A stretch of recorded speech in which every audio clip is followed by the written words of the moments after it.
Ժամանակակից արվեստը չի կարող այդպիսին համարվել միայն այս ժամանակաշրջանում ստեղծված լինելու շնորհիվ։ Այն պիտի նորարարական լինի, ընդ որում ոչ միայն գաղափարի առումով։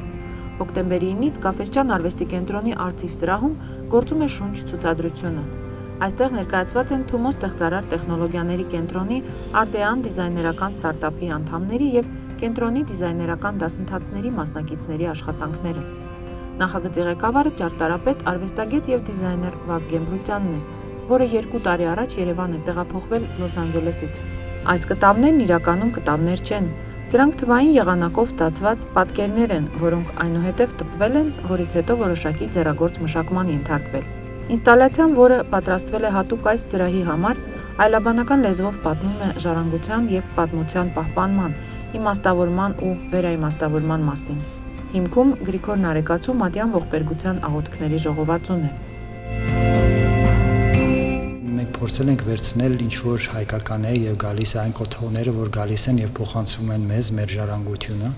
եւ փորձել ենք այդ արդիականացնել, ուրեմն ներկայացնել նոր շունչով, ավելի մոդեռն ձևով գրությունները, որ օգտագործել ենք Գրիգոր Նարեկացի մատյան ողբերգությունից են,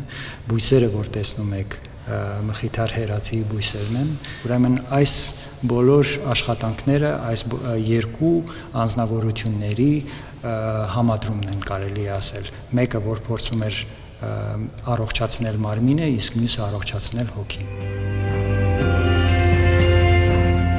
Մյուս թեման, որը գերիշխում է սրահում, իհարկե խաչքարն է։ Այն ներկայացված է եւ շատ ակնհայտ կերպով եւ թաքնված, ինչպես այստեղ, նկարների շարվածքի ձևով։ Այս պատի վրա Նորադուսի հայտնի խաչքարերի նոր ընթերցումն է, իսկ ինստալացիայի այս հատվածի նախատիպը Գեղարդի վանքում գտնվող խաչքարերի պատն է։ Գունային պատկերը հիմնականում ոգեշնչված է հայկական հին մանրանկարների գույներից, սակայն երիտասարդներն ավելացրել են նաև նոր երանգներ։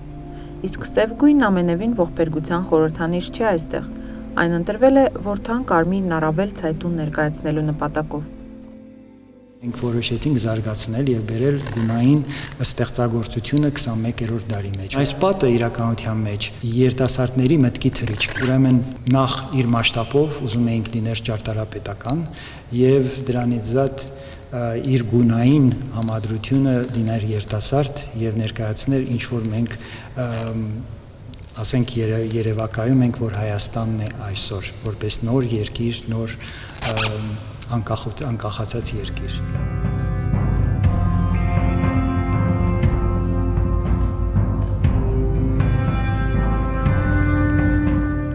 Վազգեն Բրուտյանը վստահ է, որ 21-րդ դարում դիզայնն, արվեստն ու ճարտարապետությունը փոխներթափանցման շատ հնարավորություններ ունեն եւ պիտի համադրվեն։ Նրա կարծիքով հենց այս լեզվով ստեղծված արվեստն այսօր պիտի ներկայացնի Հայաստանը, հայ երիտասարդ արվեստագետներին։ Բրուտյանը նախատեսում է այս ցուցահանդեսը ներկայացնել նաև միջազգային հարթակներում։ Ի դեպ, ապրիլին ցուցահանդեսի նախատիպը ներկայացվել է նաև Թումոյում՝ ի հիշատակ հայոց ցեղասպանության զոհերի։ Արծիվ սրահում շունչը կարելի է դիտել մինչև դեկտեմբերի 27-ը։ Մարիա Հովսեփյան, Սարգիս Բուղադարյան, Civilnet։